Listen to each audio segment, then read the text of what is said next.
My stepdaughter threatened to stop seeing me as her dad if I don't pay her rent. I refused immediately, so I cut her off, including her access to my bank cards as well. Her mom was furious and threatened to divorce me because of that. What happened next was rather unbelievable. I will tell you everything. First, let me quickly thank you for your continuous support. This means a lot to us. If you enjoy the stories we share, kindly subscribe to this channel. It will be great if you can leave a comment on which city you are watching from. We might just give you a shout out in our next story. Today's special shout out goes to Harry Cadwell from London. We are glad you enjoy our stories. Now let's go deeper into the story. I wasn't the man who made her, but I sure as hell was the man who raised her. From the moment Vanessa entered my life at age 6, all wide eyes and skinned knees, clinging to her mother's leg like the world was too big to understand, I made a decision. I'd never treat her like she was half mine. No step, no conditions, just a promise. I was 34 then, old enough to know the weight of words and young enough to still believe they could build a family. Her biological father had taken a self-imposed exile shortly after her birth, sending the occasional birthday card like that was enough to stitch love into a little girl's life. It wasn't.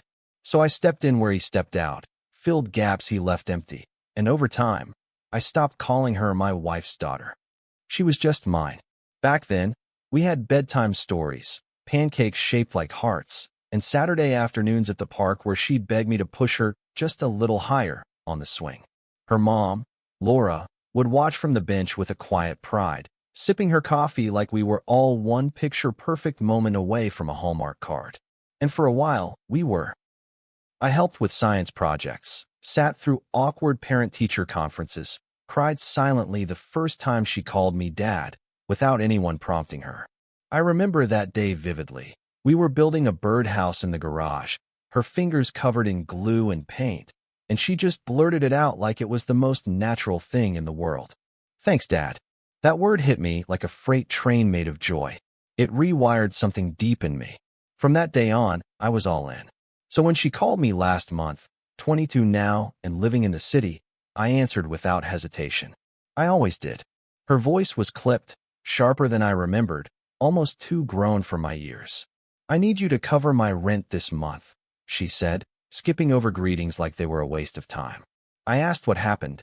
Was she short? Was she between jobs? Was there an emergency? She sighed, annoyed already. I'm working, but I don't make enough. Rent went up. It's either you help me, or I'm out. It wasn't desperation in her voice. It was expectation. Like I was some subscription she had signed up for and now demanded full benefits from. I paused. That kind of pause where everything inside you slows down just enough for your heart to catch fire. I asked, gently, Vanessa, what happened to budgeting? What happened to the emergency savings we talked about? She laughed, actually laughed, like I was being ridiculous. I'm not here for a lecture. You've always helped me before. If you see me as your daughter, this shouldn't even be a question. And that's where something broke. Not because she needed help. God knows I've paid rent, bills, bail, tuition, therapy, but because she weaponized the word dad like it came with a price tag. My love wasn't supposed to be a debit card. That night, I sat alone in the living room, staring at the ceiling fan spinning above me like it had answers. The walls were lined with framed memories. Christmas mornings, high school graduation, her hugging me after getting her driver's license. All those moments I thought meant something. All the ways I convinced myself that love, consistent and quiet, would eventually be enough to make her see me not as a step anything, but as her real father. And yet here we were. Her love, it turned out, was transactional. A paycheck with conditions. I felt something inside me unravel. The next morning, I called the bank and revoked her access to the emergency card she'd been using for years. I canceled the auto payment on her phone bill. I sent her a final transfer, $200, with a note that simply said, for your next step. Take care. Then I texted her mother. We need to talk. Vanessa crossed a line, and I'm not entertaining this behavior anymore. The reply came in seconds. You're being dramatic. She's just stressed. You can't pull the rug out like that. And that's when I knew I wasn't just fighting Vanessa's entitlement. I was fighting a culture of enabling that had been building in our household for years. Laura had always been softer on her than I was. That's not to say I was strict, but I believed in structure. In teaching responsibility alongside love. Laura believed in giving, even when it cost her, and over time, it started costing me too. Birthday gifts became luxury items.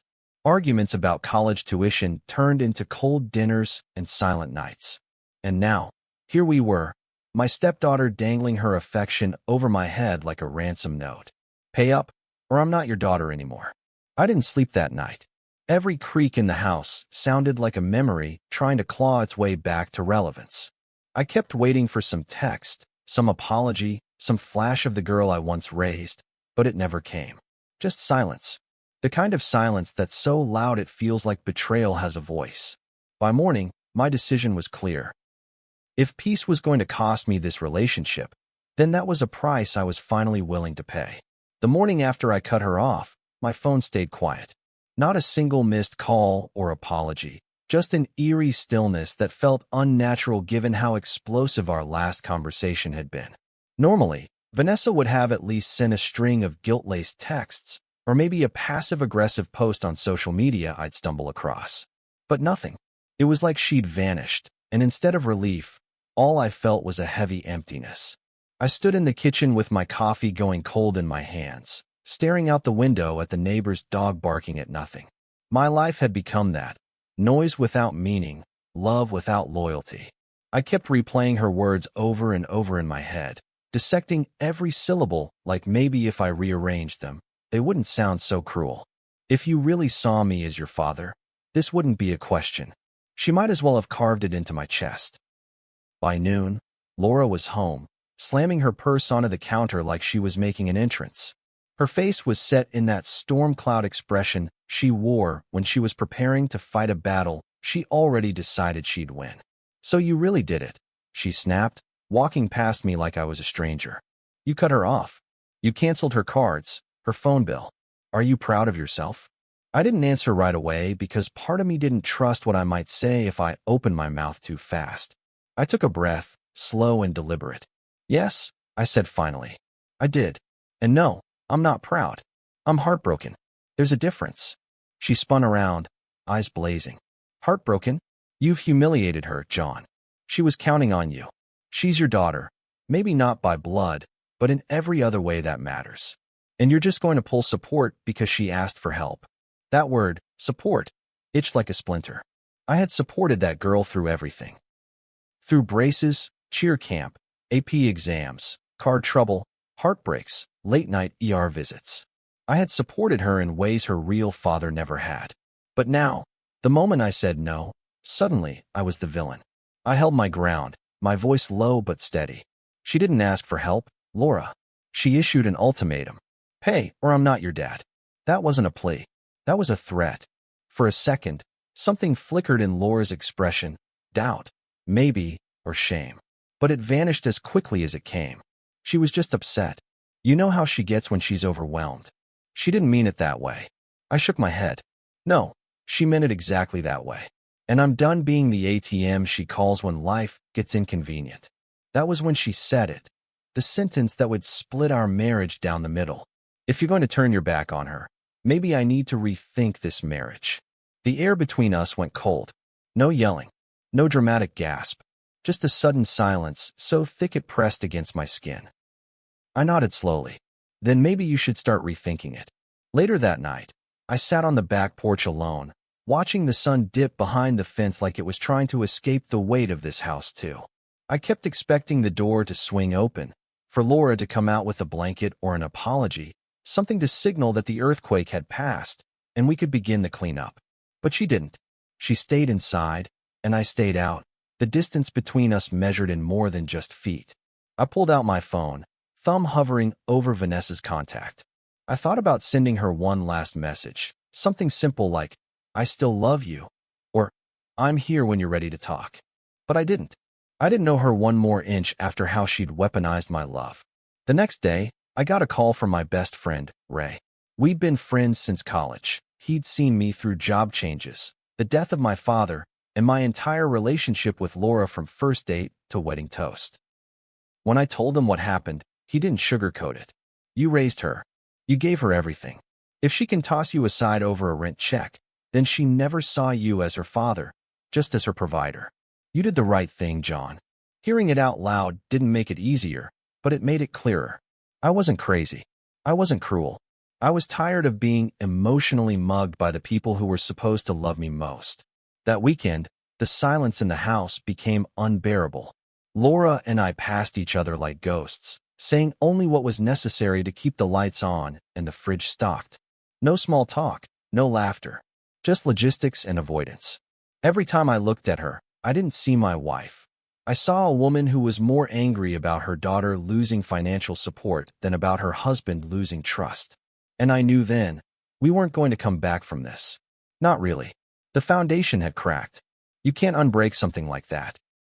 By Monday morning, I had scheduled a meeting with my lawyer. The decision didn't feel rash, it felt overdue. For too long, I had sacrificed my boundaries for the sake of family unity. I had poured into a cup that never filled, trying to be a good man, a good father, a good husband. But what good is being good if no one respects it? I deserved peace. I deserved to breathe in my own home without tiptoeing around entitlement and guilt. So I gave myself permission. I told my lawyer, file the papers. I'm done. And when she asked if I wanted to leave a letter with them, for Laura, I thought about it for a long time before saying, no. She'll understand why. Or she won't. Either way, I'm choosing me this time. The morning after I met with the lawyer, I didn't wake up to birds or sunlight or any other poetic nonsense. I woke up to the hollow weight of my own decision sitting in my chest like a cinder block. Laura was already gone, her side of the bed untouched. That used to mean she had an early meeting. Now it meant she was avoiding me. The air between us had gone stale days ago, thick with unsaid accusations and years of tension finally coming to a head. I moved through the house like a stranger, coffee on autopilot, shower water too hot, everything feeling slightly off, like the house itself was holding its breath. I caught a glimpse of myself in the mirror while brushing my teeth and didn't recognize the man staring back. He looked tired, not just from sleepless nights, but from years of holding up a house that had quietly begun to collapse behind him. Laura came home that evening like she was entering enemy territory. Her keys jingled too loud, her footsteps clipped and purposeful. She didn't speak, just made a beeline for the bedroom. I followed, calmly, my hands in my pockets to keep from fidgeting. We need to talk, I said, my voice low but firm. She didn't look at me as she started changing out of her work clothes, her silence practically vibrating with anger. What more is there to say? She snapped finally. You've made your choice. You want a divorce over this. Over a rent payment. I closed the door gently behind me. It's not about the rent. It's about everything behind it. It's about respect. About how easily you let her disrespect me and expected me to just absorb it. She turned then, arms crossed, eyes glassy but sharp. She was scared, John. She felt abandoned. You could have talked to her instead of cutting her off cold. I stepped closer, the ache in my chest returning. She abandoned me the second she turned our relationship into a transaction. And you chose to defend that. You didn't once ask how I felt being told I wasn't her father unless I paid up. You didn't ask what it did to me to hear that from a girl I raised like my own. Her lip quivered, but she held her ground. You knew what you were signing up for when you married me. Vanessa comes first. She's my daughter. I nodded slowly. And that's exactly why I'm leaving. Because after all these years, I was never more than your backup plan. Later that night, I sat in the garage, the one place in the house still untouched by the war inside. I ran my fingers across the old workbench where Vanessa and I once built that birdhouse. The glue stain was still there, a hardened reminder of simpler times. I remember how proud she looked when we hung it on the tree outside, her little face beaming like she'd built a cathedral. It gutted me to think that girl had grown into someone who could look me in the eye and say, "Pay me, or I'm gone." Somewhere along the way, my love became expected, not appreciated. My sacrifice invisible. That's what hurt the most, not the money, but the way she made me feel like none of it ever mattered. Ray came by the next day with beer and silence, which was his way of showing support. He didn't ask questions, didn't poke at the wound. He just sat beside me on the porch, handed me a cold one, and said, "You know, man, People don't realize that peace costs something too. It's not free. You just finally decided it was worth the price. I nodded, swallowing hard. I thought raising her would mean she'd always see me as her dad. That no matter what happened, we'd have that bond. He looked over, eyes heavy with the kind of wisdom that only comes from being broken before. You did raise her, but you can't teach someone gratitude. They have to come to that on their own. I didn't say anything after that. I just sat there, letting his words sink into the cracks where my family used to be. The days after that were slow, heavy with finality. Laura stopped sleeping at home entirely. I wasn't sure where she was staying, and honestly, I didn't ask. There was no fight left in me. Just the dull ache of knowing I had loved them both as fully as I knew how. And it still wasn't enough. I got a message from Vanessa a few days later. No apology. No regret. Just, I told Mom you're overreacting. We both agree this is toxic. I think it's better if we go our separate ways. I stared at it for a long time, my fingers trembling. Not because I wanted to respond, but because I finally didn't feel the urge to explain myself. That silence I once feared now felt like closure. My lawyer sent over the finalized documents a week later. I signed them without ceremony. No candles, no whiskey, just a pen, a signature, and the sound of something ending. I walked the pages to the mailbox myself and stood there a moment before letting them go. I wasn't sending her pain. I was sending her freedom. Mine too. It was strange how quiet the house felt that night. No footsteps above. No phone calls echoing from the bedroom. Just me. For the first time in years, just me. And instead of panic, I felt stillness. Not happiness. Not yet. But stillness. Like a wound finally allowed to scab over. Laura received the divorce papers on a Thursday. I knew because I got a call at 7:46 in the morning, 13 minutes after the courier confirmed delivery. Her name lit up my phone screen, and for a moment, I just stared at it, the ringtone buzzing against the countertop like a hornet caught in a jar. I didn't answer. I let it ring out, let the silence answer her confusion. Then came the text. Are you kidding me? Divorce. I didn't respond to that either. Not because I didn't have anything to say, but because I'd said everything that mattered when I walked into that lawyer's office and slid the folder across the desk. Sometimes the deepest closure isn't in a conversation. It's in no longer offering one. I went to work that morning like it was any other day, dressed in slacks and a button-up, holding my travel mug like armor. No one knew. No one asked. And for once, I didn't feel like explaining my life to anyone. I sat through meetings, answered emails, smiled politely at passing coworkers. But beneath that calm surface was a man quietly, internally bleeding. You don't spend over a decade building something with someone and not feel the phantom weight of it after it's gone. Every moment of the day had this echo of her, Laura's laugh, Vanessa's humming in the kitchen, the scent of her shampoo on the towel rack. It haunted me, but not because I missed it. Because I finally understood how long I had been holding on to something that wasn't holding me back. That evening, she came to the house. I saw her car pull up from the kitchen window. The same silver Honda I'd helped her pick out 2 years ago, co-signed without question. She slammed the door hard enough for the sound to carry through the double-paned glass. I didn't go out to meet her. I let her come to me. When she walked through the front door, her eyes were already red, not from sadness, but from rage. You really think this is the answer? She said, voice trembling but loud. You don't even give me a chance to fix this? You're just done. I didn't yell. I didn't even raise my voice. I just looked her straight in the eye and said, you already made your choice the moment you chose to protect her ego instead of defending the man who raised her. She scoffed, stepping further inside, her arms crossed like a fortress. You're not perfect, John. You've always been rigid, your way or nothing. You say this is about respect, but you've been withdrawing from us for months. Maybe longer. I nodded slowly, letting her words land. You're right. I have been withdrawing. Because I've spent years giving everything, financially, emotionally, spiritually, and never getting it back. And when I finally said no, when I finally drew a line, your first instinct was to threaten our marriage. Not to understand. Not to listen. To punish.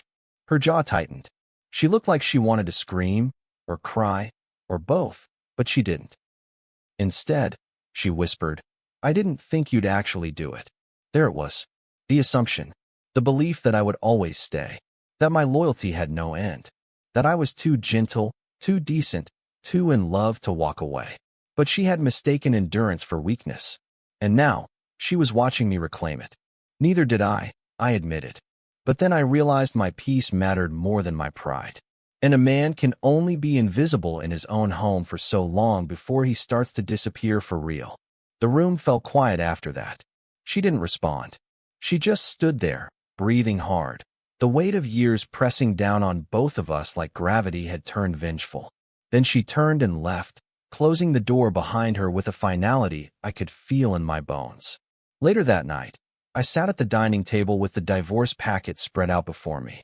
Signatures, dates, declarations, the cold legal language of endings. I didn't cry. I didn't drink. I didn't even flinch.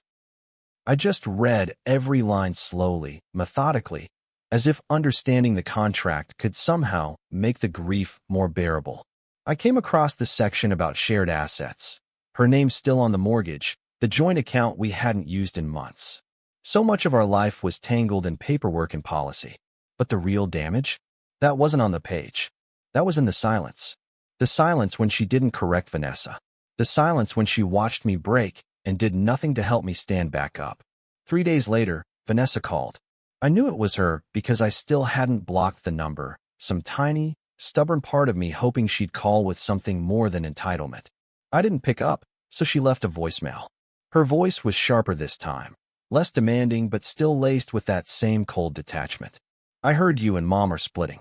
I don't know what your deal is, but this is all so dramatic. Honestly, it's toxic. If this is how you react to someone asking for help, then maybe it's good you're out of our lives. She hung up after that. No goodbye. No acknowledgement of what I'd done for her.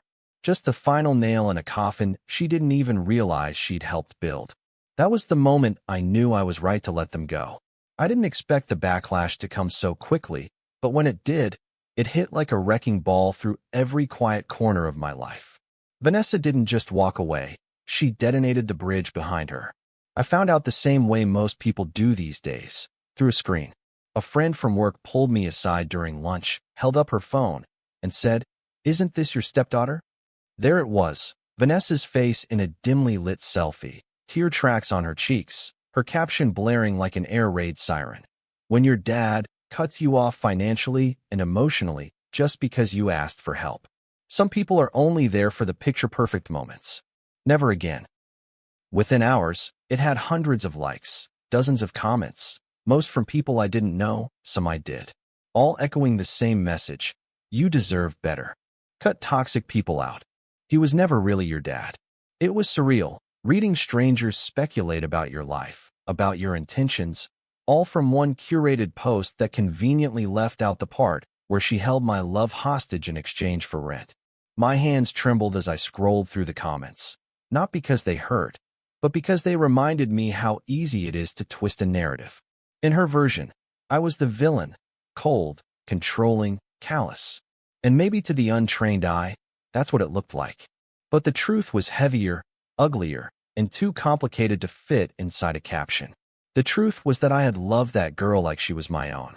The truth was that my heart broke long before our family did. The post made its rounds quickly. Mutual friends started reaching out, not with support, but with confusion. "What happened? Is this true? She said you abandoned her?" Even my sister, who'd always kept a polite distance from Laura and Vanessa, called me out of the blue. "John," she said, not even offering a greeting. "Why is your stepdaughter airing this out online? Are you okay?" I told her the short version, just enough to explain the fracture without sounding like I was trying to justify myself. She didn't say much, just sighed and muttered, "I always worried about that girl. Some people don't know what they have until they destroy it." That weekend, I drove out to visit my mother.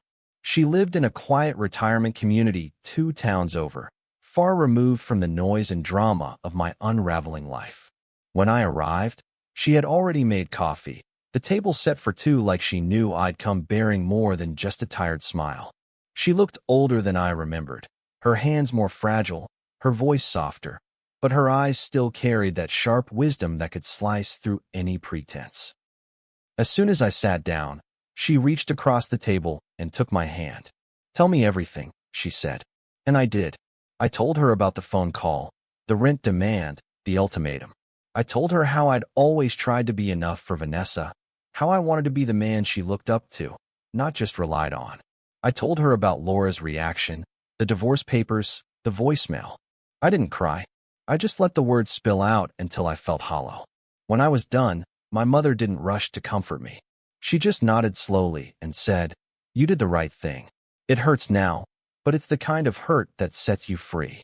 Then she stood, walked to the bookshelf, and pulled out an old photo album. Inside was a picture of me at Vanessa's fifth-grade graduation, arms around her, both of us grinning. "You were always her father," she said, even when she forgot what that meant. Driving home that evening, I realized something had shifted in me. The grief was still there, yes, but it no longer ruled me. I had mourned the idea of what I thought our family was. Now, I was beginning to see it for what it truly had been, a performance I had been funding, emotionally and financially, for far too long. Vanessa didn't just lose a rent check. She lost the one man who had ever showed up for her without conditions. And Laura? She lost someone who had tried, every single day, to be both partner and parent, often without thanks. A few days later, I changed my number. Not out of spite, but necessity. The calls from mutual friends had turned into guilt trips. "You really can't just talk to her? She's young. John, she didn't mean it. You're better than this." Better than what? Setting boundaries? Choosing peace? Refusing to fund emotional blackmail? No one seemed to understand that this wasn't about the money. It never was.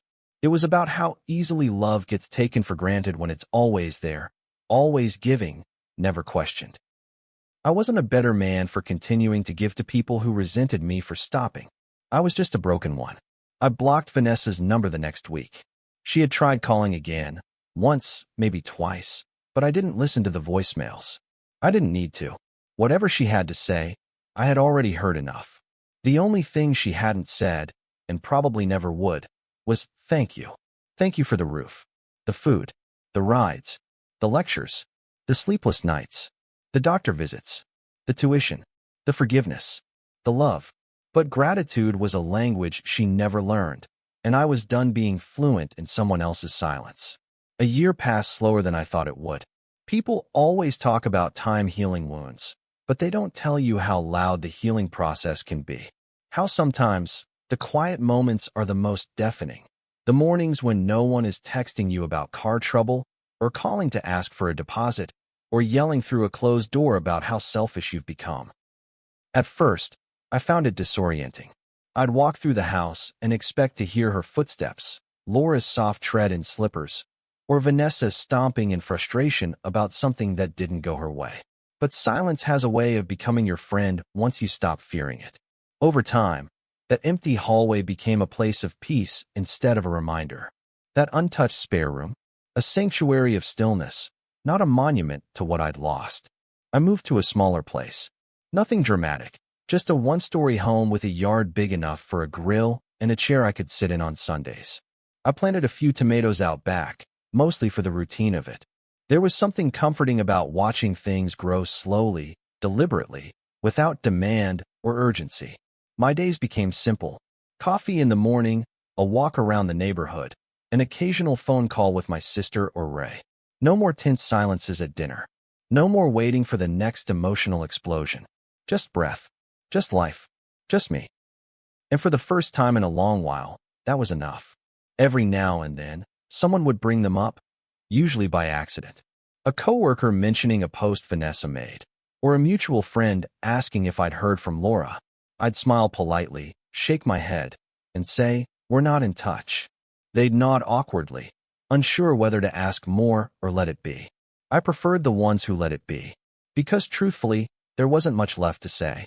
The story had been told, the bridge had burned, and all that remained was the memory of the man I used to be before I finally drew the line. That man had been willing to sacrifice himself to keep the peace. This man, he had learned that peace never truly exists when you're the only one preserving it. About 10 months in, I got a message through a mutual friend, a small one, casual in tone, almost forgettable. It read, "She still talks about you, you know. Says she wishes things had gone differently." There was no request to reach out. No apology attached. Just a small flicker of human regret drifting in the wind. I stared at the message for a long time, then put my phone down and went back to watering the garden. Regret is a funny thing. It always arrives too late and carries too little. I didn't hate her. I didn't even resent her. I just finally understood who she was, and more importantly, who I no longer had to be. I came across an old photo one afternoon while cleaning, buried in a box labeled office junk. It was from a trip we took to Santa Cruz. Vanessa was 16, her arms wrapped around Laura and me, all three of us smiling in that carefree way families do when no one is fighting, when money hasn't come up, when everyone's pretending they're okay. I sat with the photo for a while, not in pain, but in reflection. I didn't miss that day. I missed who I believed we were that day. That's the difference, really. I missed the illusion, not the reality. And realizing that was the final layer of healing. One night, Ray and I sat on the porch, sharing a beer under a sky that looked like it had been painted by a tired but meticulous hand. He looked over at me, halfway through a sip, and said, "You ever think about reaching out?" I laughed, not harshly, but gently, like someone who had already wrestled with the idea and come out the other side. "No," I said. "I think about how I felt when I finally said no. I think about how I slept through the night for the first time in years. I think about how I can walk into my house and not feel tension gripping my chest. That's what I think about." He nodded. "Peace of mind," he said. "That's worth more than most people realize." And I just clinked my bottle against his. "It's the most expensive thing I've ever bought," I said, "and the only one that was worth every penny." Now, I don't tell people the whole story unless they really ask for it. Most don't. People love to comment on others' lives, but rarely want the messy, painful details. And that's fine. I've stopped trying to explain myself to people who weren't in the room when I was breaking. I've stopped apologizing for choosing myself. That's something I want every person to understand, especially the ones still stuck in the trenches of emotional obligation. You are allowed to leave the table when love starts to feel like a bill you're expected to pay on time, every time, without ever getting anything in return. Some days I wonder what Vanessa tells people now. I imagine her version still leans heavily on what I didn't do, not everything I did. I wonder if she'll ever connect the dots, see past the narrative she built, and realize the man she cut off was the only one who ever stayed. Maybe she will. Maybe she won't. But I'm done waiting for that moment. I no longer need her recognition to validate what I gave, because I know who I was. I was the man who raised her. I was the man who stayed. I was the man who said yes until it cost me too much. And I was the man who finally had the strength to say no. Saying no, that was the moment I saved myself. Have you ever had to walk away from someone you loved to protect your peace? This story is for anyone who's been guilt, drained, or dismissed by the people they gave everything to. If you've been there, if you are there, drop your story in the comments. Let someone else know they're not alone. And if this resonated with you, please like, share, and subscribe. Your support helps more stories like this reach the people who need them most. See you soon in the next story.